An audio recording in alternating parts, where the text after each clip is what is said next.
మంచిర్యాల జిల్లా కోటపల్లి మండలంలో యూరియా కోసం రైతులు రోడ్డెక్కారు.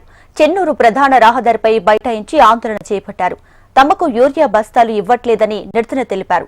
గత కొద్ది రోజులుగా యూరియా కోసం వ్యవసాయ శాఖ కార్యాలయాలు, ఎరువుల కేంద్రాల వద్ద పడిగాపులు కాస్తుంటే చివరకు ఒక్క బస్తా కూడా దొరకడం లేదని ఆగ్రహాన్ని వ్యక్తం చేశారు. రైతులకు సరిపడా యూరియా అందించని ప్రభుత్వం ఎందుకు అని ప్రశ్నించారు. ప్రభుత్వం వెంటనే స్పందించి రైతులకు సకాలంలో సరిపడా యూరియాను ఇవ్వాలని రైతులంతా డిమాండ్ చేస్తున్నారు.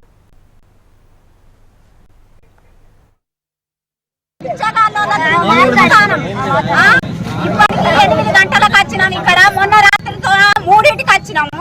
ఒక్క బత్త దొరకలేదు. ఆ రోజు కేసీఆర్ ఉన్న రోజు ఫోన్ చేస్తే అటోకి వచ్చిన రేవంత్ రెడ్డి వచ్చిండు. రేవంత్ రెడ్డి వచ్చి రైతుల బాధ ఏంటిది, రైతుకి ఏం న్యాయం చేస్తాండు?